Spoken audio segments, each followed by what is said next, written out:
Hello दोस्तों, आज से हम लोग का इंग्लिश चालू हो रहा है। ठीक है। और अभी तक हम लोगों ने क्या क्या अपना क्रैश कोर्स में पढ़ चुके हैं। कॉन्स्टिट्यूशनल वैल्यू का one short part A, one short part B, मतलब सीवी मैंने पूरा कंप्लीट कर दिया है। सजेशन पीडीएफ भी डाल दिया। तो जिन लोगों ने भी व्हाट्सएप ग्रुप ज्वाइन किया है भाई, कमेंट बॉक्स में व्हाट्सएप ग्रुप दिख रहा है। जिन लोगों ने भी ज्वाइन किया है डायरेक्टली मैंने पीडीएफ उनको भेज दिया है, सजेशन भी दे दिया है। पढ़ाया है भाई 50 क्वेश्चन, पर वो 50 क्वेश्चन नहीं है तो 20-25 क्वेश्चन ही है। उस 20-25 क्वेश्चन में 10 क्वेश्चन का सजेशन भी दे दिया हूं। तो अगर अभी तक आपने कॉन्स्टिट्यूशनल वैल्यू नहीं पढ़ा है तो भाई जाके पढ़ लो। सर कैसे पढ़ूंगा, कुछ समझ में नहीं आ रहा, फर्स्ट टाइम वीडियो देख रहा हूँ। कमेंट बॉक्स चेक करो ना, तुम जब भी वीडियो पाओगे कमेंट बॉक्स चेक करना। उसमें मैंने ये वाला जो पीडीएफ इंग्लिश का, इसका भी लिंक दे दिया है। ठीक है। कॉन्स्टिट्यूशनल वैल्यू का जो प्लेलिस्ट बना हुआ है उसका भी लिंक दे दिया है। अब जैसे से वीडियो आएगा ना, सब्जेक्ट वाइज प्लेलिस्ट बनते रहेगा, तो प्लीज कमेंट बॉक्स जरूर चेक करना। और साथ ही साथ उसी कमेंट बॉक्स में जो मैंने पिन किया है उसे व्हाट्सएप ग्रुप भी मिलेगा। भाई व्हाट्सएप ग्रुप में जुड़ो, एपीसी फैमिली का पार्ट बनो। तुमको 9 SGB दिलाने का जो मैंने वादा किया वो पूरा करूंगा। सर आज क्या क्या वीडियो है थोड़ा बताइए ना सर, बहुत एक्साइटेड है। देखिए भाई, आज अपने तीनों पोएम कंप्लीट करेंगे। नॉट सिर्फ पोएम, 100 एमसीक्यू, मतलब 300 एमसीक्यू पोएम भी कंप्लीट करेंगे। और हर एमसीक्यू का, किसी का 120 एमसीक्यू है, किसी का 110 एमसीक्यू है। तो मैं बता रहा हूँ 350 एमसीक्यू आज तीनों पोएम मिलाकर हम लोग सॉल्व भी करेंगे। सर कब कब आएगा? अभी एक आएगा, मतलब दोपहर में, फिर शाम को, फिर रात तक एक पोएम आ जाएगा। सर और बताइए और क्या आएगा? और बता रहा हूँ कॉन्स्टिट्यूशनल वैल्यू का कुछ ट्रिक्स बताऊंगा कैसे पढ़ाई करना है। अकाउंट्स का रोड मैप भी आज के दिन ही आएगा। ठीक है सर, और बताइए क्या आएगा? और आज एक ब्यूटीफुल चैप्टर फाइनल अकाउंट आपके लिए 15 नंबर लेकर आऊंगा। और भाई अकाउंट्स का रोड मैप तुम लोग दिन भर तुम लोग यही मैसेज, सर भैया अकाउंट्स करा दो, सर अकाउंट्स करा दो। मैं आज जो रोड मैप पढ़ा दूंगा तुमको ना, बस बोलूंगा 5 से 6 चैप्टर कर लो, 75 आउट ऑफ 75 अटेम्प्ट करके आओगे, वो रोड मैप आज ही आएगा। तो दोस्तों इतना कुछ आपके लिए करेंगे तो आपका भी धर्म बनता है मुझे सपोर्ट करने का। प्लीज वीडियो को शेयर करना अपने दोस्तों के साथ, लाइक करना, चैनल पे नए आए हो तो सब्सक्राइब करना, अपने दोस्तों को भी रिकमेंड करो कि अभिषेक सर बहुत अच्छा पढ़ा रहे भाई, उनको भी सपोर्ट करो। और तुम लोग बोलता है कि सर आप अच्छा पढ़ाते, इसलिए मैं बोला, मैं खुद मुंह में मिट्ठू नहीं बन रहा भाई। सीवी में तूने बहुत तारीफ किया सर आप बहुत अच्छा पढ़ा रहे, दैट इज वाई मैं बोल दिया कि भाई मैं ठीक ठाक पढ़ा रहा हूँ, तो भाई प्लीज सपोर्ट करो। चलो स्टार्ट करते। बोलेगा सर खुद ही तारीफ कर रहे हैं अपना। चलो भाई चलो स्टार्ट करते। पोएम का नाम है क्या है? ब्रेक ब्रेक ब्रेक, है ना, बाई अल्फ्रेड लॉर्ड टेनिसन। देख भाई, जब भी ना ब्रेक ब्रेक ब्रेक वर्ड आए, या जब भी ग्रे वर्ड आए, जब भी स्टोन वर्ड आए, जब भी बारिश की बात हो, समुद्र की बात हो, घना बादल की बात हो, हमेशा समझना ये जो पोएट लोग है ना, ये जो कवि लोग हैं, ये सब वर्ड यूज करके ना अपने दुख को प्रकट कर रहा है, सौरों को प्रकट कर रहा है। ऐसे ही इस पूरे पोएम में ना, इस पूरे पोएम में खाली दुख की बात की गई है। इस ये एलिगी, एलिगी मतलब कोई भी चीज अगर आप दुख में लिखते हो ना उसको एलिगी बोलते हैं। तो ये पोएम क्या है सर? एलिगी है सर। ये पोएम क्या है सर? एलिगी है सर। एलिगी, एलिगी मतलब ये पोएम ना किसी की यादों में, मतलब एक्चुअली इनके दोस्त थे, ये जो अल्फ्रेड लॉर्ड टेनिसन है ना, इनके दोस्त थे हेलेम जी। हेलेम जी की मृत्यु हो चुकी है, वो मर चुके हैं।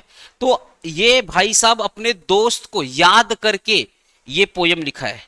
ये जो इतनी बड़ी पोयम इन्होंने लिखा है ना, किसको याद करके सर? गर्लफ्रेंड को नहीं सर, इन्होंने अपनी दोस्त को, अच्छी दोस्ती थी भाई, इन्होंने अपने दोस्त को याद करके, उनका दोस्त तो मर चुका है, तो अपने दोस्त को याद करके उन्होंने ये पोयम लिखा है। ऑब्वियसली दोस्त मर चुका है तो खुशी खुशी थोड़ी लिखेंगे, दुख में ही लिखेंगे।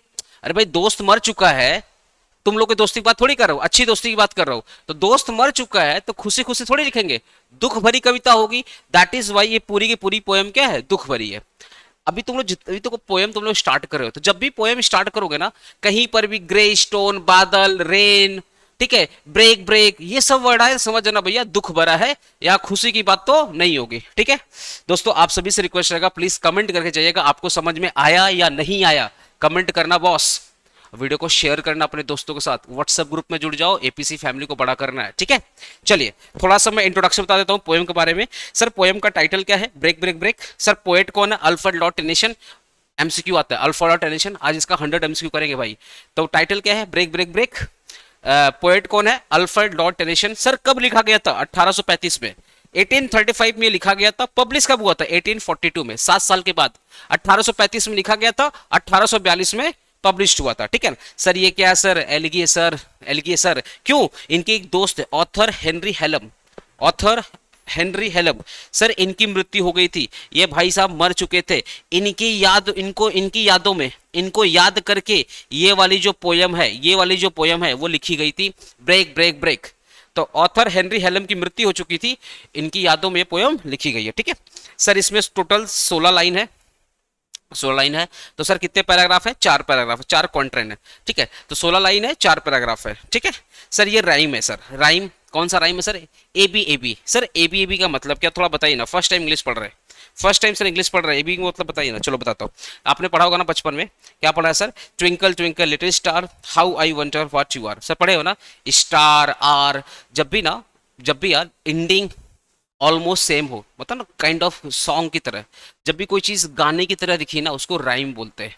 और ये ए बी है, ठीक, ये एमसीक्यू के पॉइंट ऑफ व्यू से बहुत इंपॉर्टेंट है सर। ये क्या है सर? राइम है सर, एलगी है सर, और इसका राइम क्या है? ए बी, मतलब आर आर ऐसे करके देखो ना, वहां पे क्या था? Twinkle twinkle star how I wonder what you are, वहां भी आर है, यहाँ भी आर, तो ए बी। ठीक है, तो ये राइम है सर ए बी। तो एमसीक्यू के लिए दो चीज बहुत इंपॉर्टेंट है सर, एलगी वाला और ए बी। ठीक है सर, हाँ सर ठीक है। थोड़ा सर पोएट के बारे में बताइए सर। पोएट हमारा कौन था सर? अल्फ्रेड लॉर्ड टेनिसन, ये हमारे पोएट भाई साहब हैं। इनका जन्म कब हुआ था? 1809 में हुआ था। मृत्यु कब हुआ था? 1992 में हुआ था। ठीक है, और ये भैया इंग्लैंड के, ब्रिटेन के, यूनाइटेड किंगडम के बहुत फेमस पोएम थे, बहुत फेमस पोएट थे, बहुत फेमस पोएट थे। सर ऐसा क्यों बोल रहे हो? क्यों बोलो सर बहुत फेमस थे? भाई बिलीव करो, इनकी नहीं जो कविताएं है ना, ये कुछ सोचते हैं कविता लिख देते हैं। अगर ये कुछ ब्यूटीफुल इमेजिनरी सोचे, कुछ ब्यूटीफुल सीनरी वगैरह, सीन वगैरह सोचे, लिख देंगे। इतना भयानक होता ना, जहां न पहुंचे रवि वहां पहुंचे कवि, वही वाला हिसाब है कि कवि ने जो सोचा वो अपने कलम से लिख दिया। ये इतना मतलब भयंकर इमेजिनरी वाले पोएट थे। ठीक है, इनकी हर एक कविता में या तो तुमको कोई इमेजिनेशन दिखेगा या तो दुख दिखेगा। इनकी हर कविता में या तो कोई इमेजिनेशन या तो कोई ब्यूटीफुल सीनरी होगी, उसको इमेजिन करके लिख रहे होंगे, या कोई दुख दिखेगा। यही बात यहां लिखा गया है, he is known for the deep emotion, beautiful imagery and strong expression of grief and loss. इनकी हर कविता में भर भर के इमोशंस होता है, भर भर के इमोशंस होता है। ठीक है, कोई भी ब्यूटीफुल इमेज दिखेगा, कविता लिख देंगे। कोई दुख भरा थॉट आएगा, कविता लिख देंगे। Break break is one of the his most famous poem, जो ब्रेक ब्रेक था उनका बहुत फेमस पोएम था, and written in the memory of his close friend Arthur Hallam which is passed at young age. और ये जो break break कविता है, poem है, ये लिखा गया था अपने दोस्त की यादों में, जो कि जवान दोस्त था भाई, यंग दोस्त था, मर चुका था। अपने जवानी भरे जो दोस्त थे, जब ये भी जवान थे, इनके दोस्त भी जवान थे, लेकिन इनका जो यंग फ्रेंड था हेनरी हेलम, ठीक है, ठीक है, वो हमारे अब मतलब इनके लाइफ में नहीं थे, तो अपने दोस्त जो मर चुका है उसकी यादों में इन्होंने कविता लिखा है। होपफुली आपको बैकग्राउंड समझ में आ गया होगा, बैकग्राउंड समझ में आ गया। अब मैं तुमको एक एक बैकग्राउंड का मतलब, देखो इसमें 4 पैराग्राफ है, जैसे ये पहला पैराग्राफ है, तो हर एक पैराग्राफ के ना मैं तुमको बता रहा हूँ। देखो हर एक पैराग्राफ के पीछे ना कुछ सिचुएशंस है। एक बार मैं तुमको सिचुएशन समझा दूंगा ना, तो तुम चीजें क्लियर कर लोगे। हाँ सर सिचुएशन बताओ। चलो देखो, ये जो पहला है ना, ये जो पहला स्टैंजा है, पहला स्टैंजा में ना, ये क्या है? समुद्र के किनारे बैठे हुए हैं, और ये जो समुद्र की लहर है, भाई समुद्र किनारे बैठे रहेंगे, समुद्र शांत थोड़ी रहेगा, वो तो लहर आएगा ही, लहर आएगा जाएगा। कभी तो लोग पूरी दीघा गया होगा तो देखना लहर आती है जाती है, वही सेम सिचुएशन यहाँ भी था। अब तुमको पता है समुद्र के किनारे बहुत सारे बड़े बड़े पत्थर उत्थर होते हैं, बहुत बड़े ग्रे कलर के क्या होते हैं? पत्थर होते हैं। सीमेंटेड तो ग्रे कलर का होता है ना, तो बहुत बड़े क्या होते हैं? पत्थर होते हैं। तो समुद्र की लहरें क्या आ रही हैं, उस पत्थर से टकरा रही है, फिर चली जा रही हैं।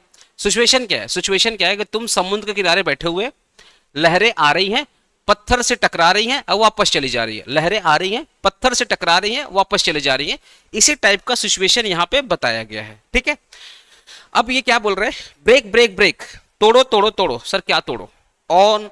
ऑन द थाई, मतलब दा बोलते, कोल्ड ग्रे स्टोन ओसी, वो बोल रहे ब्रेक ब्रेक ब्रेक, हे समुद्र, हे समुद्र अपनी लहरों से, हे समुद्र अपनी लहरों से, अपनी लहरों से ये जो ठंडे ग्रे कलर के पत्थर है, इन पर गिरो और इनको तोड़ दो। ओसी, हे समुद्र अपनी लहरों से, हे समुद्र अपनी लहरों से ये जो ठंडे ग्रे कलर के पत्थर है, इन पे आके गिरो और इनको तोड़ दो। सर ऐसा क्यों? सर ऐसा क्यों? भाई दुख है उनको, उनको दुख है। आया वो सामने। तो जब भी आप बोलते हो ना तोड़ने की बात होती है, ग्रे, जब भी ग्रे वर्ड आए, कोल्ड वर्ड आए, ब्रेक ब्रेक वर्ड आए, तो याद रखना ये कोई डीप इमोशन में ही बातें निकलती है। तो वो समुद्र से रिक्वेस्ट कर रहे हैं कि हे समुद्र की लहरें, तुम उठो, तुम उठो, और ये जो ठंडे ग्रे कलर के पत्थर है इन पे आके गिरो और इनको तोड़ दो। ठीक है, ब्रेक ब्रेक ब्रेक, तोड़ो तोड़ो, क्या क्या तोड़ना सर? Cold grey stone. हे समुद्र की लहरें, तुम उठो और ये जो ठंडे ग्रे कलर के पत्थर है इन पे आके गिरो और इनको तोड़ दो। ठीक है, and I would that my tongue could utter the thought that arise in me. अब इसका मतलब तुम समझ रहे हो, पता क्या बोल रहे? हे समुद्र की लहरें, तुम उठो और ये ठंडे जो ग्रे कलर के पत्थर इन पे आके गिरो और तोड़ दो। सर ऐसा क्यों? ऐसा इसलिए क्योंकि उनके दिमाग में जब भी अपनी दोस्त की याद आती है, जब भी वो अपने दोस्त के बारे में सोचते हैं, या जब भी उनकी उनकी उनके दोस्त की याद अचानक से उनके दिमाग में आती है, या जब ये सोचते हैं, या इनके दोस्त की यादें जब भी अचानक से उनके दिमाग में आती है, उनकी जो जुबान है वो लड़खड़ा जाती है। माई टंग कुड अटर, मेरी जुबान लड़खड़ा जाती है। जो भी यादें, किसकी यादें सर? अपने दोस्त की, मरे हुए दोस्त की। जब भी मैं अपने मरे हुए दोस्त की बातों को सोचता हूं, या जब भी उसकी याद आती है, मेरी जुबान लड़खड़ा जाती है, मैं कुछ बोल नहीं पाता हूं, मैं दुख से भर जाता हूं, मैं कुछ बोल नहीं पाता हूं, मैं दुख से भर जाता हूं। दैट इज वाई वो समुद्र से रिक्वेस्ट कर रहे हैं कि भैया तुम उठो और ये जो ग्रे कलर के पत्थर इन पे आके गिरो और इनको तोड़ दो। ठीक है, तो इस पूरे पैराग्राफ में वो क्या कर रहे हैं? ओशियन से, समुद्र से, सी से रिक्वेस्ट कर रहे हैं कि कृपया अपने लहरों को उठाइए और ठंडे ग्रे कलर के पत्थरों पे गिरा दो और इसको तोड़ दो, क्योंकि मेरे बॉडी में, मेरे जहन में, मेरे दिमाग में जब भी मैं अपनी दोस्त की बातों को याद करता हूं, या जब भी मुझे अपनी दोस्त की याद आती है, मेरी जुबान लड़खड़ा जाती है, मेरे जुबान से आवाज नहीं निकल पाती है, मैं घबरा जाता हूँ, मेरी मेरी जो बोलते हैं ना बॉडी कांपने लगती है, मेरी जुबान लड़खड़ा जाती है, मैं कुछ बोल नहीं पाता हूँ। ठीक है, होपफुली आप समझ पा रहे हो भाई, समझ पा रहे हो? वीडियो को लाइक करना, तुमको समझाने के लिए बहुत कोशिश कर रहा हूँ। ठीक है, O well for the fisherman boy that he sowed with his sister and at play. Oh well for the sailor lad that he sing in his boat on the bay. बोल रहे यहाँ पे थोड़ी सी जेलेसी वाली feeling आ गई। क्या बोल रहे? बोले O well for the fisherman boy, बोले वो तो फिशरमैन बॉय के, मछुआरे के लड़के के लिए बहुत अच्छी दिन, ये दिन बहुत अच्छा होगा। किसके लिए? मछुआरे के लड़का के लिए। बोले ये तो बहुत अच्छा है। किसके लिए? मछुआरे के लड़के के लिए। क्यों अच्छा है? क्योंकि वो अपने बहन के साथ खेल रहा है, शोरगुल मचा रहा है। मतलब वो बैठे हुए ना, वो समुद्र किनारे बैठे हुए, तो समुद्र किनारे में दूर एक मछुआरा है, उसके उसका लड़का है, उसकी लड़की है, वो लोग आपस में खेल रहे हैं, चिल्ला रहे हैं। तो वो बोल रहे हैं कि ये जो दिन है, ये जो पल है, वो मछुआरे के लड़का और लड़की के लिए बहुत अच्छा है। क्यों? क्योंकि ये जो दो भाई बहन है ये आपस में खेल रहे हैं। अब तुम सोचो ना, तुम्हारे दोस्त का ब्रेकअप हुआ है, अब तुम वहां पे खेल रहे हैं, तो तुम्हारा दोस्त ये बोलेगा भाई तेरा दिन बहुत अच्छा चल रहा है, मेरा बहुत खराब चल रहा है। वो अपने ही गम में बेचारा पड़ा हुआ है, अब तुम तो मस्ती कर रहे हो, तो तुम्हारा दोस्त क्या बोलेगा? बेटा तुम्हारा दिन अच्छा चल रहा है, हम तो, समझ रहे हो ना, वही वाला हिसाब हो रहा है कि ये भाई साहब दुख में है, ये जो ऑथर है, हमारे जो पोएट है, वो तो दुख में है। और जब ये देख रहे हैं कि मछुआरा का लड़का लड़की आपस में खेल रहा है, शोरगुल मचा रहा है, बोले भाई इनका दिन बहुत अच्छा है। ठीक ठीक है ना? O well for the fisherman boy, बोले ये जो फिशर मछुआरा का जो लड़का है, उसके लिए ये पल बहुत अच्छा है, ये दिन बहुत अच्छा है। क्यों? क्योंकि वो अपने बहन के साथ खेल रहा है, शोरगुल मचा रहा है। तो बोले भैया उसके लिए बहुत अच्छा है, पर मेरे लिए बहुत खराब है। क्यों? क्योंकि मैं तो अपनी दोस्त की यादों में पागल हो गया हूँ, मैं अपनी दोस्त की यादों में इतना घबरा गया हूँ कि मेरी जुबान से कुछ बात नहीं निकल पा रही है। तो मेरे लिए बुरा है, पर फिशरमैन बॉय के लिए काफी अच्छा है, क्योंकि वो अपने बहन के साथ खेल रहा है। ठीक है sir? O well for the sailor light that he sing in his the boat of the way, बोले भैया उस समुद्र में ही एक नाव खड़ी थी। ठीक है, एक नाव थी, आया सुना, उस पर एक यंग नाविक है। नाविक, सेलर मतलब, सेलर लेट का मतलब होता है यंग नाविक, जो नाव चलाते हैं उसको नाविक बोलते हैं। तो बोल रहे हैं ये पल, ये दिन उस नाविक के लिए बहुत अच्छा है, जो अपने नाव में बैठा हुआ है, गुनगुनाते हुए नाव चलाते हुए जा रहा है। बोले फिशरमैन बॉय के लिए अच्छा है, क्योंकि वो अपने सिस्टर से खेल रहा है, शोरगुल मचा रहा है। वो जो नाविक है, जो नाव चला रहा है, उसके लिए भी अच्छा है। क्यों? क्योंकि वो गुनगुना रहा है, कुछ गाना गाना। भाई तुम जब खुश होते हो, कैसे तुम लोग गाना गाता है? जब खुश होता है तो कोई भी गाना तुम लोग गा देता है, आया वो समझ, नहाते नहाते गाना तुम लोग बाथरूम सिंगर बन जाता है। वही बात यहाँ भी बोल रहे हैं कि ये जो पल है, वो यंग नाविक के लिए बहुत अच्छा है, ये जो पल है ये यंग नाविक के लिए बहुत अच्छा है। क्यों? क्योंकि वो गाना गाते गाते गाते, मुस्कुराते हुए गाना गाते गाते नाव चला रहा है, तो उसके लिए ये पल बहुत अच्छा है। ये जो मछुआरा का लड़का लड़की है उसके लिए ये पल बहुत अच्छा है, क्योंकि ये दो भाई बहन आपस में खेल रहे हैं, मस्ती कर रहे हैं, चिल्ला रहे हैं, इनके लिए भी ये पल बहुत अच्छा है। नाविक जो यंग नाविक है उसके लिए भी ये पल अच्छा है, लेकिन मेरे लिए पल अच्छा नहीं है। क्यों? क्योंकि मेरी दोस्त की यादें मुझे तड़पा रही है। जब भी मैं अपनी दोस्त के बारे में सोचता हूँ, जब भी उसकी यादें आती है, मेरी जुबान लड़खड़ा जाती है, मैं दुख से भर जाता हूँ। तो मेरे लिए ये पल अच्छा नहीं है, बट दूसरों के लिए ये पल काफी अच्छा है। ठीक है, चलिए फिर क्या बोल रहे हैं, and the stately ship goes on to their haven under the hill. बोले ये जो दूर बड़ी जहाज जा रही, स्टेटली मतलब बड़ी, तो जो दूर बड़ी जहाज समुद्र में जा रही है, ठीक है, उसके लिए भी अच्छा है। क्यों? क्योंकि वो अपने डेस्टिनेशन की तरफ जा रही है, और उसका डेस्टिनेशन कहाँ है?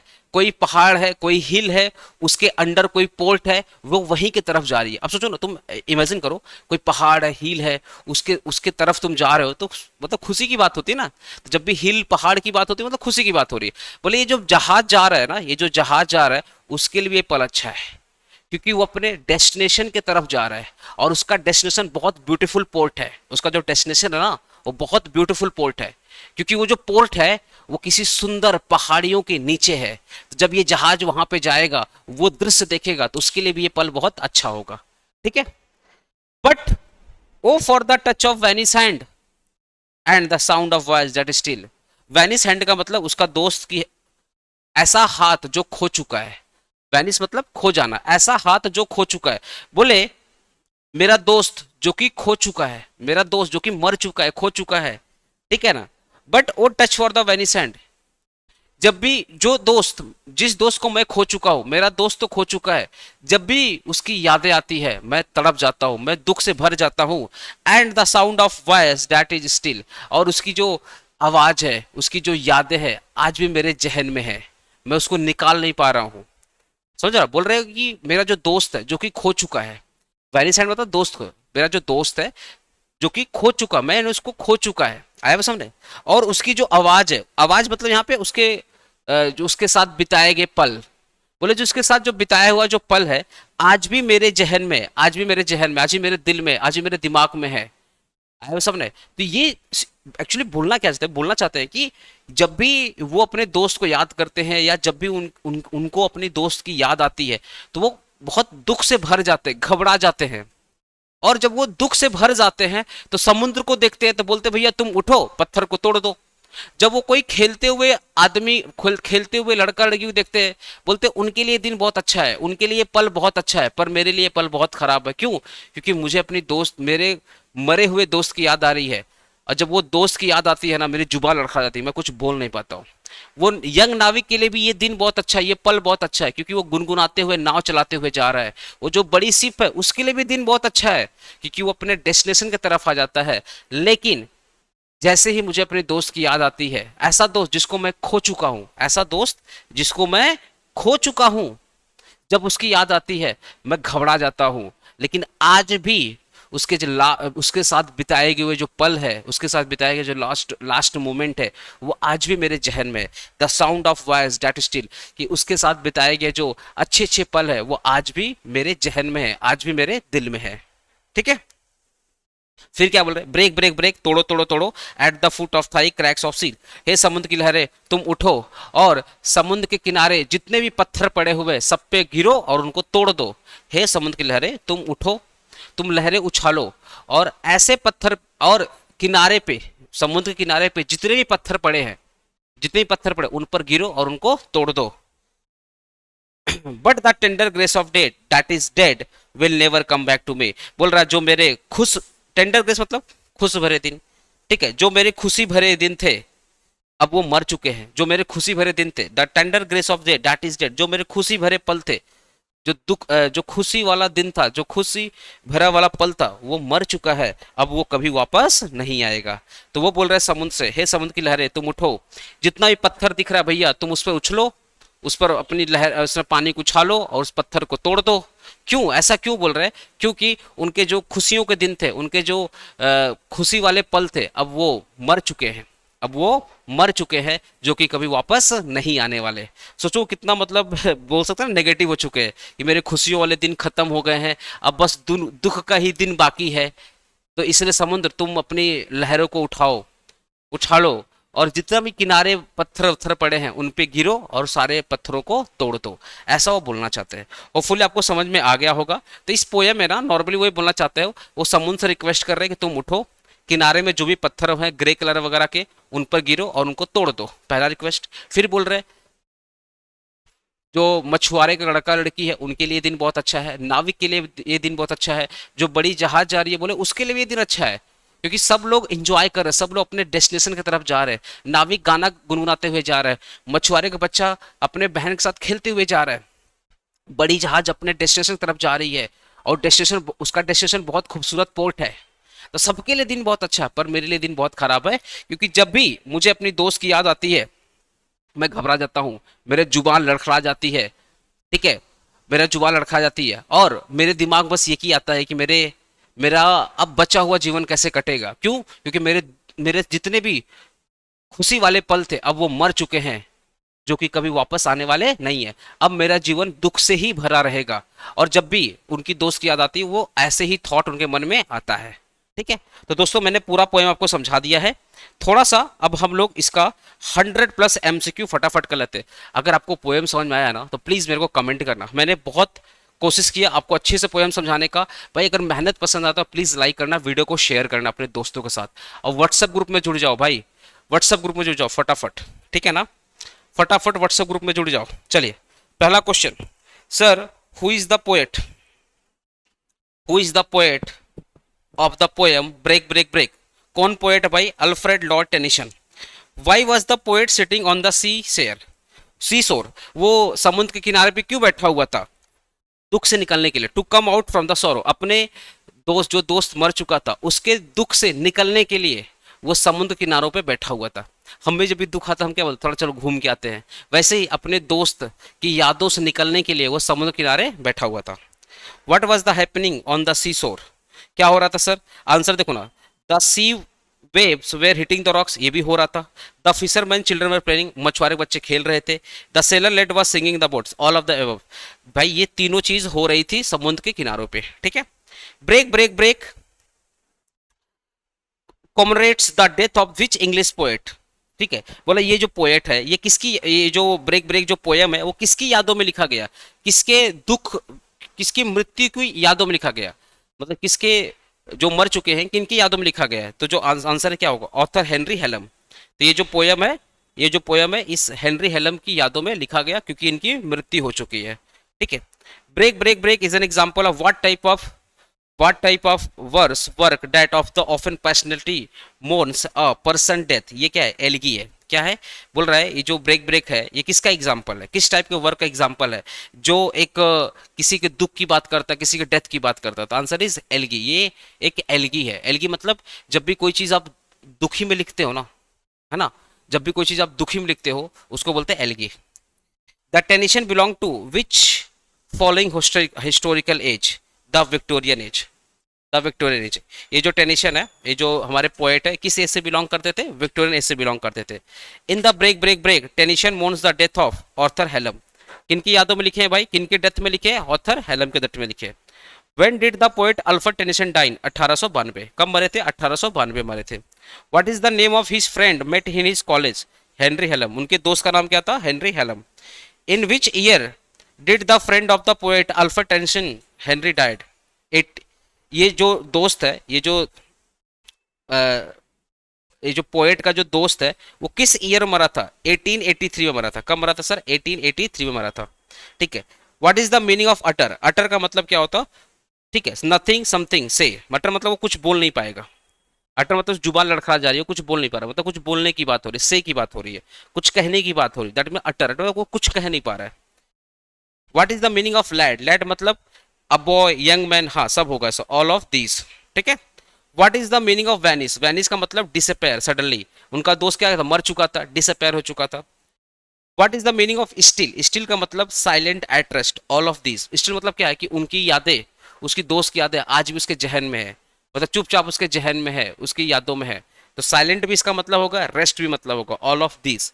What is the meaning of crag? Crag का मतलब क्या होता है? A steep craggy cliff, a part of the mountain, all of these. Crag, crag का मतलब सब होता है, ठीक है। कोई भी छोटा मोटा कंकड़ पत्थर, कोई भी पहाड़, सब होता मतलब पार्ट ऑफ माउंटेन, मतलब बड़ा पत्थर, वो सब होता है क्रैक का मतलब। What is the meaning of grace? Grace का मतलब सर क्या है? अट्रैक्टिव क्वालिटीज, ठीक है। वो दुख भरे दिन नहीं होता। ग्रेस का मतलब होता है अच्छे भरे दिन, अट्रैक्टिव क्वालिटीज, उसकी दोस्त की दुख उसके दोस्त के साथ बिताए गए अच्छे पल, that is meaning of grace. तो आंसर क्या होगा? अट्रैक्टिव क्वालिटी, ठीक है। What is the meaning of grey? Grey मतलब होता है ग्लूमी, मतलब दुखी, ग्लूमी मतलब दुखी, ठीक है। ग्रे बोले ना, जब भी ग्रे, क्लाउड, रेनी, ये सब वर्ड आए ना तो सैड और ग्लूमी की बात होती है, gloomy. The phrase my tongue could utter means if he could express his grief, बोल रहा है कि जब वो अपने दुख को एक्सप्रेस करने की कोशिश करेगा तो उसकी जुबान लड़खड़ा जाएगी। If he could express his grief, जब वो अपने दुख, ग्रीफ मतलब उसके दुख की बात है, जब वो अपने दुख को, उसके दिमाग में जो चल रहा है, जब उसको एक्सप्रेस करने की बात आएगी उसकी जुबान लड़खड़ा जाएगी, ठीक है। The synonym of the vanish is disappear. Vanish का सिनोनिम क्या है? Disappear. The waves of the sea are constantly striking against the cold grey stones, ये जो समुद्र की लहरें थे ये ठंडे ग्रे स्टोर से बार बार टकरा रही थी, वापस जा रही थी, टकरा रही थी, वापस जा रही थी। The poet yearns for the company of someone who, answer देखना इसका ए और सी है, मतलब was close to him, was departed, जो उसके क्लोज था और जो कि मर चुका है, जो कि मतलब मर चुका, डिपार्ट मतलब जा चुका है, मर चुका है। तो आंसर क्या होगा इसका? बोथ ए एंड सी, मतलब ये वाला आंसर होगा और सी वाला आंसर होगा, समझ गए ना। बोल रहा है द पोएट यर्न्स, मतलब पोएट किसको याद कर रहा है? किसको याद कर रहा है? जो उसके बहुत क्लोज था, जो उसके बहुत क्लोज था और जो कि उसके जीवन से जा चुका है। It is likely that break break break is about the death of Tennyson friend, किसकी याद में लिखा गया था? उसके दोस्त की यादों में लिखा गया था। What is the primary emotion express the Tennyson poem break break break? Longing and grief. भाई जब भी कोई दुख भरा कविता लिखा जाता है ना, उसको बोलते हैं अपने लॉन्गिंग एंड ग्रीफ, मतलब सौरो, सौरो, ठीक है। तो प्राइमरी इमोशन क्या था? दुख। प्राइमरी इमोशन क्या था? दुख, लॉन्गिंग एंड ग्रीफ, ठीक है। हु और what is the speaker addressing the poem? किसको एड्रेस कर रहे हैं? सी को। किसको बोल रहे हैं कि उठो और समुद्र की लहरों को तोड़, ये पत्थर को तोड़ दो? किसको? समुद्र को बोल रहे थे, समुद्र को बोल रहे थे, ठीक है। What the speaker envy about the fisherman boy and sailor lad, वो किसके बारे में बोल रहे थे? कि देयर हैप्पीनेस एंड फ्रीडम, ठीक है।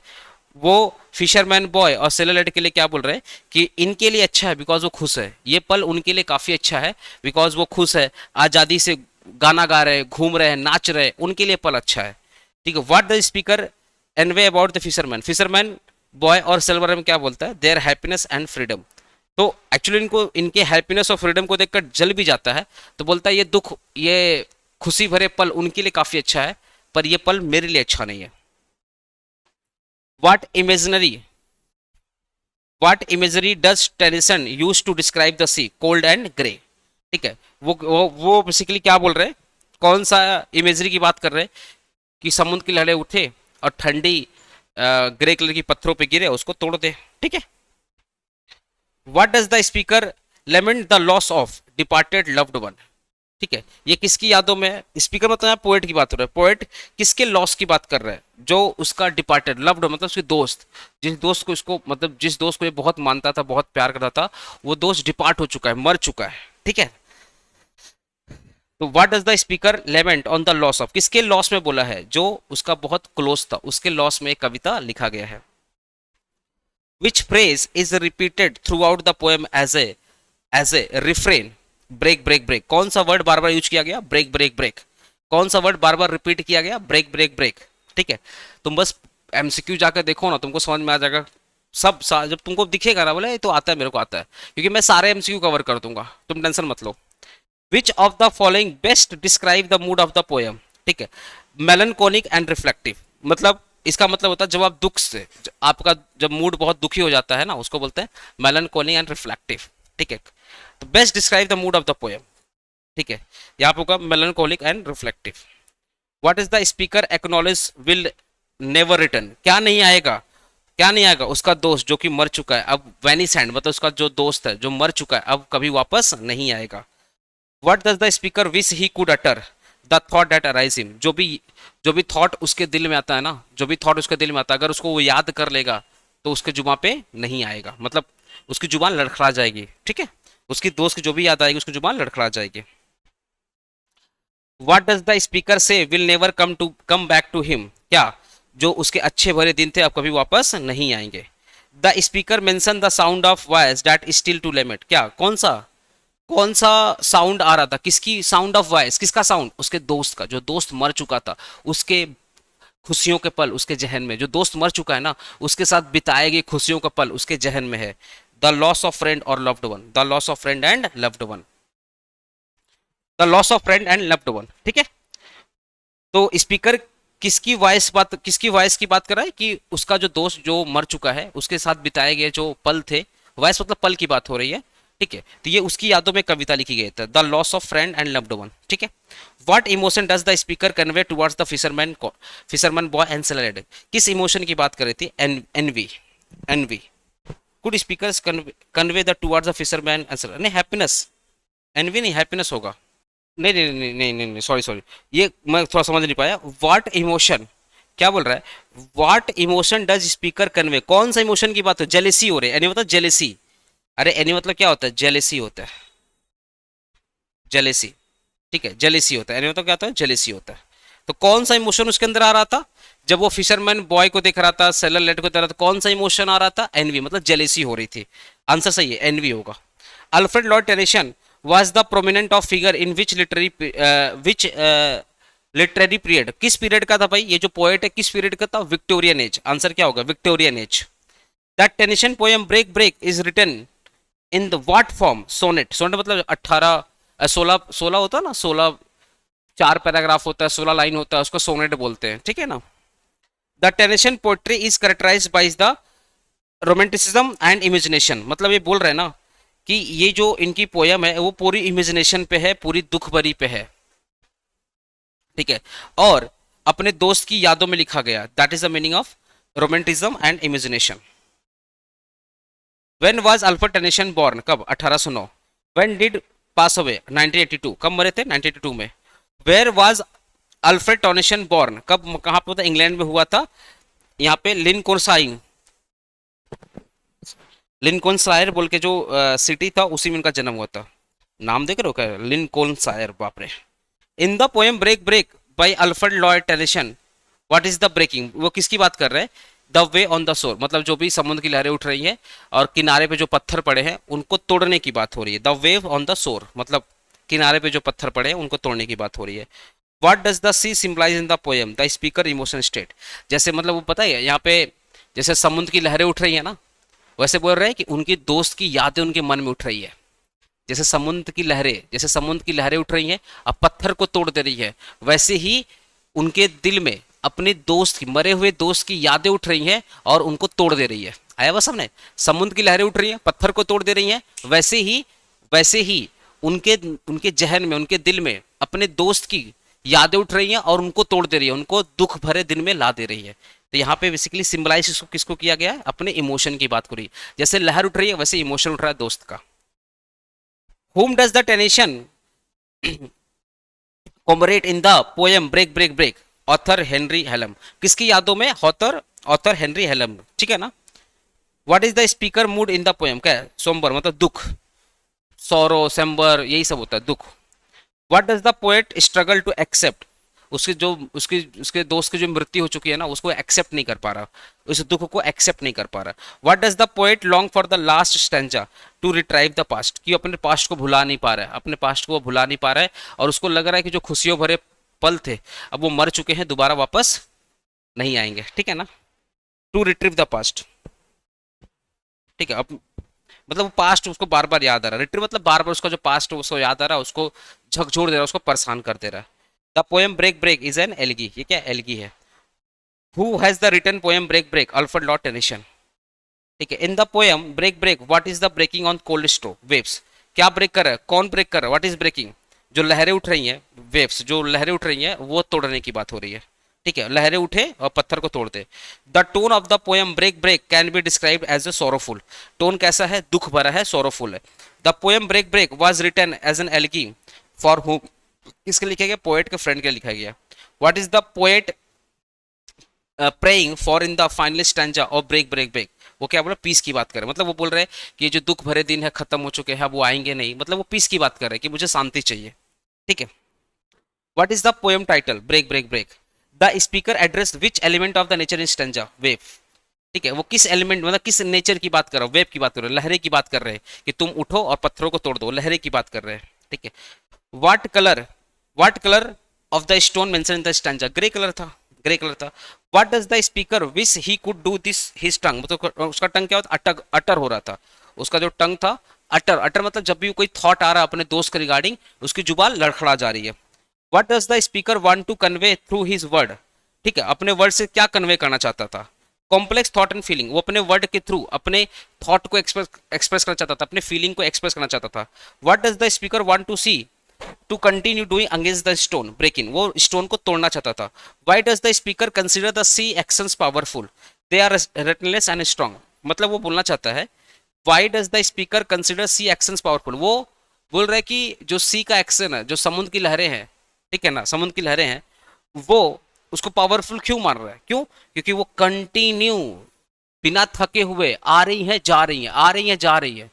ठीक है, आ रही है जा रही है, तो उनको लग रहा है कि जो समुद्र की लहरें हैं वो बिना थके हुए आ रही है जा रही है, तो वो पत्थरों को तोड़ सकती हैं। वैसे ही वो अपने थॉट को बोले कि उनका थॉट भी कंटिन्यू आ रहा है जा रहा है, तो जैसे समुद्र की लहरें पत्थरों को तोड़ सकती हैं, वैसे उनका थॉट उनको तोड़ सकता है। समझ गए? What is the primary emotion state of the speaker convey in the first stanza? Sadness. वो फर्स्ट स्टेंजा में किसकी बात कर रहे हैं? सैडनेस की बात कर रहे हैं, मतलब दुख की। फर्स्ट पैराग्राफ में दुख की बात कर रहे हैं। What word best describe sea in the relation to the stone? मतलब कोल्ड। स्टोन कैसा था? कोल्ड था, ठंडा था। What is the speaker struggling with the first stanza? Expressing the thought and feeling. वो बोले ना फर्स्ट स्टेंजा में अटर की बात कर रहे थे कि अपने थॉट को एक्सप्रेस नहीं कर पा रहे। How does the speaker feel about his ability to articulate his thought प्रीमिस्टिक एंड अनश्योर? मतलब वो बोल रहे हैं कि उनका जो थॉट है, उनका जो थॉट है वो मतलब प्रीमिस्टिक, समझ रहे हो? मतलब काइंड ऑफ ना, जहां पे आप एकदम फंस जाते हो, जाल की तरह फंस जाते हो, दुख से मर जाते हो, ठीक है ना। और अनश्योर, अनश्योर आया बस सामने। अब देखो इसका आंसर देखो, कॉन्फिडेंट एंड स्किल नहीं, एनवाइड एंड इरिटेटेड नहीं, प्राउड एंड पुश नहीं। प्रीमिस्टिक मतलब अब अपने उम्मीद को खो जाना, ऐसे ना। ऑप्टिमिस्टिक आशावादी, ये निराश हो चुके। पिस्मिस्टिक का मतलब होता है निराशावादी, कि अब वो अपने दुख में इतना खो चुके हैं कि उनको लग रहा है कि अब उनका जीवन खराब हो चुका है। तो जब भी आपको ना कुछ उम्मीद नहीं दिखता है, उसको बोलते हैं पेसिमिस्टिक एंड अनश्योर, कि अब वो अनश्योर हो चुके हैं। The waves breaking against the stone represent the speaker's emotional turmoil. मतलब जो ब्रेक है, जो वर्ड है ना, the wave breaking against the stone represent the speaker. जैसे समुद्र की लहरें उठ रही हैं, पत्थर को तोड़ दे रही है, वैसे ही जो उसकी यादें आ रही है, उनकी दोस्त की जो यादें आ रही है, उनको तोड़ दे रही है। तो वो इमोशनल टर्मोइल की बात कर रहे हैं कि जो समुद्र की, जैसे समुद्र की लहरें उठ रही है, वैसे उनकी दोस्त की यादें उठ रही हैं। तो समुद्र की लहरें उठ करके पत्थर को तोड़ रही हैं, ठीक है, वैसे उनकी जो दोस्त की यादें आ रही है उनको तोड़ दे रही है, उनको झकझोर दे रही है। तो वो इमोशनल टर्मोइल की बात हो रही है। What does the speaker find the challenging about expressing his thought? The complexity of his emotion। बोल रहा है अपने थॉट को मैं एक्सप्रेस नहीं कर पा रहा, बहुत बहुत खतरनाक, बहुत दुख भरा थॉट है, complexity of thought. What adjective is used to describe the sea stone? Cold। कैसा है भाई? जो पत्थर कैसा है? ठंडा है। What emotion does the speaker associate with the sea actions? Gloominess। मतलब सी का जो एक्शंस है, ग्लोमिनस मतलब दुख भरा है। जैसे सी उठ रहा है, पत्थर को तोड़ रहा है, वैसे इमोशन उठ रहा है, इनको तोड़ दे रहा है। तो ग्लोमिनस मतलब दुख की बड़ी, दुख की बात हो रही है। वाइट मतलब ये संदर्भ में लिखा हुआ, समझ गया? Why does the speaker feel unable to utter his thought? He can not find the right word. उनका जुबान क्यों लड़खड़ा जा रही थी? बिकॉज वो अपने थॉट को एक्सप्रेस नहीं कर पा रहा था, उसको राइट वर्ड नहीं मिल रहा था। The speaker mood in the first standard is sad. The speaker address the wave directly because he is feeling lonely and isolated. ठीक है, वो क्या बोला चाहता है? The speaker address the wave directly, वो लहरों को बोल रहे उठो और पत्थर को तोड़ दो। क्यों? क्योंकि वो अकेला है, वो अकेला है, आइसोलेटेड है, वो लोगों से अलग हो चुका, अपने दोस्त से अलग हो चुका है, उसको अकेलापन का फीलिंग आ रहा है। दैट इज वाई जैसे लहरें उठ के पत्थर तोड़ दे रही हैं, वैसे जब आप अकेले होते हैं ना, तो बहुत सारा थॉट आता है, होता ना, जब आप अकेले होते हैं तो बहुत सारा थॉट आता है, और वो थॉट आपको तोड़ देता है। वैसे कि यहाँ पे वेव का मतलब अकेलापन की बात हो रही है, कि जब समुद्र की लहरें उठ रही हैं, समुद्र की लहरें उठ रही हैं, तोड़ दे रही हैं। ठीक है। The repetition of the word break in the first stanza example of anaphora, जो रिपीट हो रहा बार बार इसको एनाफोरा बोलते हैं, ठीक है। The speaker description of the waves as a cold grey stone suggest the words powerful, impenetrable, unfeeling, सब होगा, ऑल ऑफ द अबव, ठीक है। तो यहाँ पे बोल रहा है ये जो वेव्स है, क्या बोल रहा है, ध्यान सुनना, description of the waves cold grey stone, that waves are, उन जो लहरें हैं वो बहुत पावरफुल है, अनफीलिंग है, इम्ट्रेबल मतलब बहुत स्ट्रांग है, पावरफुल है, वो तोड़ सकती हैं। तो यहाँ वेव को ना पावरफुल बनाया गया, मतलब वेव मतलब उनका जो थॉट है वो पावरफुल है, जो उनको तोड़ दे रहा है। तो वैसे जो वेव है वो पत्थरों को तोड़ सकती है। तो ये सारा आंसर होगा इसका।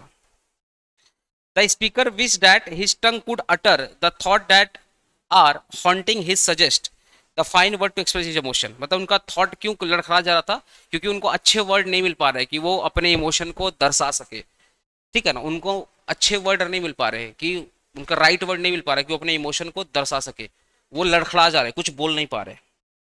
The speaker use the word sea in the first stem significant it represent the speaker emotion, वो समुद्र उनके इमोशन की तरह लहरें जैसे उठ रही वैसे उनका इमोशन उठ रहा है। Represent the speaker inner turmoil, मतलब अंदर की जहन की बात कर रही है। Represent the speaker search for meaning, सबका, ऑल ऑफ द अबव, मतलब ये जो सी है ना ये सब की बात कर रहा है, एबीसी सब की बात कर रहा है, ठीक है। The first stanza break break break is a powerful example of how poetry can be used to express the complex and difficult emotion.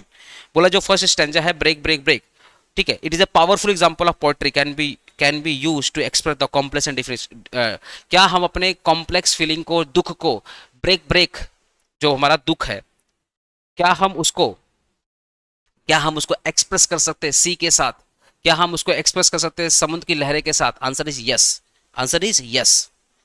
The speaker mood is न सेकंड स्टेज इज मेलनकोली, जलन हो गया बेचारा, सेकंड स्टेज में क्या था, जलन हो गया था उसको, एनवी इसको बोलते हैं ना, जलन होता है, जलन से दुख हो उसको हो रहा है, जलन से दुख हो रहा है, ये पल उनके लिए अच्छा मेरे लिए खराब है। The speaker compare himself to the fisherman boy, the fisherman boy and the sailor lad because they are all experiencing the sea, they are all experiencing the sea differently than his, मतलब बोल रहा है कि जो fisherman boy है, जो young नाविक है, वो सी को एंजॉय कर रहे हैं, वो पल को एंजॉय कर रहे हैं, पर मैं एंजॉय नहीं कर पा रहा हूँ, तो सी उनके लिए अच्छा है, मेरे लिए खराब है। तो they are experiencing the sea differently, वो सी को देखकर एंजॉय कर रहे हैं और मैं सी को देखकर दुख हो जा रहा हूँ।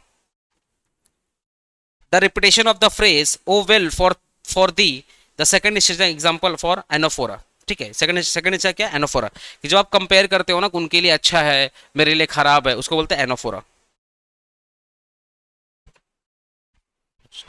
The juxtaposition of the fisherman boy and the sailor led in the second stanza create a sense of contrast, मतलब बोल रहा है कि आप ना, मतलब फिशरमैन और सेलर उनके लिए पल अच्छा है, मेरे लिए पल बहुत खराब है, तो किसी के लिए अच्छा और किसी के लिए बुरा, इसको बोलते हैं कंट्रास्ट। क्या बोलते हैं, कंट्रास्ट, जैसे व्हाइट और ब्लैक, क्या कंट्रास्ट है ना। तो बोल रहे हैं कि जब बॉय को देख रहा हूं, लड़के लड़की जब लड़ रहे झगड़ रहे, खेल रहे, मस्ती कर रहे, वो जो नाविक है उसको देख रहा हूं, उनके लिए पल अच्छा है, मेरे लिए खराब है, तो अपोजिट हो गया ना, तो contrast. The speaker melancholy is evident in the second stanza when he say oh well for the Sutherland, मतलब बोल रहा है कि भैया सेकंड स्टेंजा में उनको जलन हो रही थी, कब, जब उन्होंने बोला उनके लिए अच्छा है पर मेरे लिए खराब है, नाविक के लिए अच्छा है पर मेरे लिए खराब है, वहीं पे ये जलन की भावना आती है, ठीक है। मैं थोड़ा सा फास्ट पढ़ा रहा हूँ क्योंकि 100 MCQ समझ गया। तो यहाँ पे क्वेश्चन क्या बोला, द स्पीकर मेलनकोली, मतलब जलन की भावना कब आती है, जब वो बोलता है वो वेल फॉर द Sutherland, उनके लिए अच्छा है मेरे लिए खराब है। The third stanza of the poem break break center around the speaker's observation of what, third stanza में, थर्ड स्टेंजा का poem break break center around the speaker observation, मतलब सेकंड थर्ड स्टेंजा में वो क्या ऑब्जर्व करता है कि जो बड़ी जहाज वो जा रही है, द मैजेस्टिक शिप्स सेलिंग, मतलब जो बड़ी जहाज है वो जा रही है, अपने डेस्टिनेशन की तरफ जा रही है, ठीक है ना, और जो नाविक है वो भी अपने डेस्टिनेशन की तरफ जा रहा है, मतलब जहाज भी जा रहा है, नाविक भी जा रहा है। तो थर्ड स्टेज में इन्होंने यही ऑब्जर्व किया था। What do the stately ship mention in the stanza symbolize, freedom and adventure, मतलब वो शिप किसके, शिप को देखकर क्या सिंबल नजर आ रहा था, जैसे जहाज है जो आज़ादी से जा रहा है, ठीक है, एंजॉय करते हुए जा रहा है, अपने डेस्टिनेशन की तरफ जा रहा है, और उन्होंने क्या बोलता, वो उसका जो डेस्टिनेशन है वो किसी पहाड़ के बीच में है, तो मतलब वो एडवेंचर की बात हो रही है, फ्रीडम और एडवेंचर की बात हो रही है। What is the destination of the stately ship mention in the stanza, under the हिल। वो शिप का डेस्टिनेशन कहाँ था, under the hill. What does the speaker yarn in third stanza, touch of venison. Third stanza में उन्होंने बोला था कि जो दोस्त अब मर चुका है, उसकी यादें मर चुकी, मतलब वो दोस्त मर चुका, अब उसकी यादें मुझे परेशान कर रही है, अब दोबारा नहीं आएगी, मतलब खुशी भरे दिन दोबारा नहीं आएंगे, तो वो इसी बात हो रही है ना, टच ऑफ वेनी hand. What is the speaker, अच्छा यादें नहीं आएंगी, फोर्थ स्टैंजा में था, इट वेनी सैंड तो थर्ड स्टैंजा में था। What is the speaker emotion state in the relation to stately step, एनवी। वो वो जब बड़ी जहाज को देख रहा था तब भी उसको जलन हो रही थी, बोले ना वो तीनों जल रहा था, बड़ी जहाज से भी जल रहा था, बच्चों से जल रहा था और नाविक से, सबको देख कर जल रहा था वो। How does the speaker describe the ship destination, haven under the hill, जो डेस्टिनेशन था वो हिल के अंदर था। अच्छा, what contrast is the presented in the third stanza of the poem, sea power and sea vulnerability. ठीक है, वो बोल रहे हैं कि भैया थर्ड स्टेंज में वो किसकी बात कर रहे हैं, वो सी के पावर की बात कर रहे हैं, और जो शिप जा रही है उसकी बात कर रहे थे। ठीक है, what is the speaker miss in terms of Venice hand, it touch, मतलब अपने दोस्त को खो चुके, तो अपने दोस्त को खो चुके हैं। ठीक है, स्पीकर क्या बोलना चाहता है, किसको मिस कर रहा है, अपने दोस्त को, अपने दोस्त के हाथ, मतलब अपने दोस्त को मिस कर रहा है। इट टच मतलब अपने दोस्त को याद कर रहा है।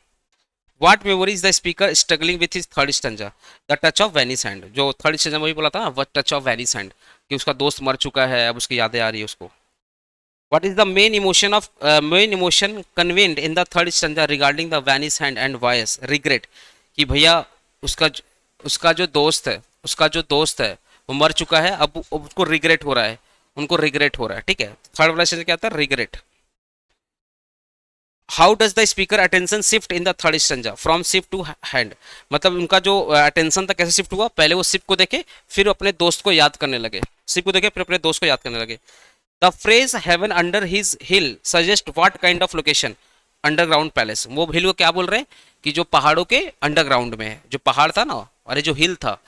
ठीक है, तो the phrase haven under the hill suggest what kind of location, underground place, मतलब पहाड़ों के बीच में होगा, अंडरग्राउंड में होगा। ठीक है, what does the phrase vanish hand imply about the person to whom belong its disease, मतलब जो मर चुका, वैनिस हैंड मतलब जो लोग मर चुके, डिसीज मतलब मर चुके। What does the phrase voice that still suggest about the person voice, मतलब इट इज साइलेंट नाउ, मतलब जो वॉयस थी, जो बिताए हुए पल थे, अब वो साइलेंट, मतलब अब उतने ही पल हमारे दिल में है। ठीक है, अब वो पल अभी तक जिंदा है, आई सुन, लेकिन वो साइलेंट हो चुका है, मतलब मेरे जहन में है, अब वो बाहर सुनाई नहीं पड़ रहा, सिर्फ मुझे सुनाई पड़ रहा, मेरे जहन में है, it is silent now. The phrase O well for the touch of vanish and suggest a sense of nostalgia and loss, जब आप नस्टोल्गिया एंड लॉस का मतलब क्या है, जब बोलते हैं ना O well for the touch of vanish and suggest, मतलब क्या है, जब आप टच ऑफ वैनिस एंड, तो टच ऑफ वैनिस एंड मतलब क्या है, कोई चीज आप खो जाना, जब कोई चीज लॉस हो जाती है ना, दुख, जब आप दुख हो जाते हो, कोई चीज खो देते हो, तो इसको बोलते हैं नस्टोग्लिया एंड लॉस, नस्टोग्लिया एंड लॉस। ठीक है, the reputation of word go in the third stanza in the example of anaphora, बोला ना word go in the third stanza is an example, actually पूरी पोयम ही एनाफोरा है। ठीक है ना, ये पूरा जो पोयम है ना एनाफोरा ही है। ठीक है, the speaker description for the ship as the stately suggest the ship are large beautiful powerful all other, जो ship थी बड़ी थी, beautiful थी, सुंदर थी। ठीक है, the speaker wish that the ship could take him away suggest that he speaker is, the speaker wish that the ship could take him away suggest that speaker is lonely lost hopeful, मतलब बोलना पता क्या, थोड़ा ध्यान सुनना, ये cut थोड़ा सा घुमा रहा है, क्या बोल रहा है, स्पीकर मतलब पोएट की इच्छा है, that ship could take him away, मतलब जो शिप जैसे जा रही है वैसे स्पीकर के थॉट भी चले जाना चाहिए। लोनली लॉस्ट होपफुल, मतलब उसका जो दोस्त है वो तो मर चुका है, उसकी यादों में जो पोएट है मतलब बहुत परेशान हो चुका है, अपने एक्सप्रेशन को भी बता नहीं पा रहा है। तो जैसे शिप जा रही है ना, वैसे बोल रहा है जैसे शिप अपने डेस्टिनेशन की तरफ जा रही है, तो मेरा थॉट जो मेरे अंदर आ रहा है वो भी चला जाए, कैसा थॉट, अकेलापन का थॉट, लॉस्ट का थॉट, होपफुल जो उम्मीद थी कि मेरा दोस्त आएगा, सिंस अब तो मर चुका, अब तो नहीं आएगा, तो उसको उम्मीद है कि मेरा दोस्त तो आएगा, तो ये वाला जो उम्मीद है ये भी चला जाना चाहिए, अकेलापन भी चला चाहिए, जो मैं घबराया हूँ, लॉस हो चुका हूँ, जो मैं खो चुका हूँ, ये भी, जैसे जहाज जा रही है ना वैसे ये मेरे थॉट भी चले जाना चाहिए। तो answer is all of the above. थोड़ा सा डीप मीनिंग था यहाँ पे, ठीक है। बस 2 एमसीक्यू और है, बस हो गया तुम लोग को। The speaker use the word still in the line and the sound of voice that still suggest that speaker loved one dead silent unheard. देखो ध्यान से, the speaker use the word still in the line, still in the line and the sound of voice that still, मतलब उसका दोस्त क्या था, मर चुका था। उसका दोस्त क्या कर चुका, मर चुका था। उसकी यादें क्या थी, अब उसके जहन में है, मतलब क्या, साइलेंट हो चुकी हैं।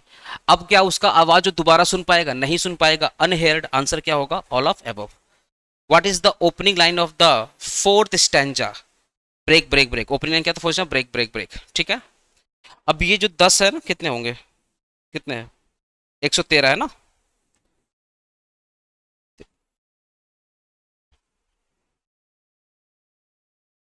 चलो अभी कवरी कर देता हूँ। How does the How does the repetition break break break in the fourth stanza contribute the poem impact? It emphasize the speaker grief. ये break break देखकर क्या लग रहा है कि स्पीकर मतलब पोएट के दुख के बारे में बात कर रहा है। ये जो वर्ड है ना ब्रेक ब्रेक ब्रेक, इसका मतलब वो दुख की बात हो रही है। जैसे लहरें उठ रही हैं वैसे इमोशन उठ रहा है और उसको दुख से भर दे रहा है। In the fourth stanza what is the speaker addressing the directly with the word break break break, मतलब किसको एड्रेस कर रहा है, सी को एड्रेस कर रहा है। What is the significance of exclamation mark at the end of second line of the fourth stanza. Second line, fourth stanza का सेकेंड लाइन में क्या बोल रहा है, it emphasis the speaker grief and despair. अरे भाई second line of fourth stanza में क्या था कि उन्होंने क्या बोल रहा है कि भैया मेरा जो दुख भरा पल है अब तो खत्म हो चुका, मेरी मतलब दोस्त की यादें आ रही है, मेरा जो दुख भरा पल है वो कंटिन्यू रहेगा, जो मेरा सुख भरा पल था वो खत्म हो चुका है। तो दुख की बात हो रही है, तो आंसर क्या होगा यहाँ पे, it emphasis the grief and despair, ठीक है। उनका दोस्त खो चुका है, अब दुख भरा पल कंटिन्यू उनके साथ रहेगा, अच्छे पल तो जा चुके हैं। What does the speaker refers as the tender grace, specific day from the past. Tender grace मतलब जो उनके खुशियों भरे पल थे, जो उनके खुशियों भरे पल थे उसको बोलते हैं specific day from the past, मतलब पास्ट में कुछ अच्छे भरे दिन थे। What kind of day is the speaker lamenting the loss of peaceful day, ठीक है। पोएट ये बोलना चाहता है कि वो क्या खो चुके, वो क्या खो चुके हैं, पीसफुल डे, पीसफुल मतलब खुशी वाला दिन, शांति वाला दिन अब वो खो चुके हैं क्योंकि उनका दोस्त मर चुका है, ठीक है। वो पीसफुल डे को खो चुके हैं। क्या खो चुके हैं sir, peaceful day. What happened the tender grace of the day that is dead, it was lost for ever. उन्होंने क्या बोला, जिनको खुशियों भरे पल थे अब वो हमेशा के लिए जा चुके हैं। What does the speaker mean will never come back to me, the day will never happen. बोले जो खुशियों भरे पल थे, जो खुशियों भरे पल थे अब वो कभी वापस नहीं आएंगे। How does the speaker feel about the loss of past day, regretful, अपने पास्ट को देख करके वो रिग्रेट हो रहा था। What emotion does the fourth stanza primarily convey, grief and loss. Fourth stanza में क्या था, बेसिकली दुख था, लॉस था, सैडनेस की बात हो रही थी। ग्रीफ एंड लॉस मतलब दुख की बात हो रही थी। What is the speaker attitude toward the sea in the fourth stanza, indifference. क्या है, इनडिफरेंस। बोल रहा है कि जैसे समुद्र की लहरें उठ रही है वैसे मेरे मन में अपने दोस्त की यादें उठ रही हैं, तो समुद्र की लहरें और मेरे मन में जो थॉट है उनमें अब कोई डिफरेंस नहीं है, indifference. What expect the past day does the speaker miss the most, tender grace मतलब क्या मिस कर रहे हैं, खुशियों भरे दिन मिस कर रहे हैं, ठीक है। What the speaker yearning the past day suggests that his emotion state he is filled with the regret and sadness। Past day को देखकर क्या बोल रहा है भाई, मेरे जो अच्छे पल थे वो खत्म हो चुके, मतलब उसको रिग्रेट वाली फीलिंग आ रही है, दुख वाली फीलिंग आ रही है, ठीक है। लास्ट एमसीक्यू देख लो।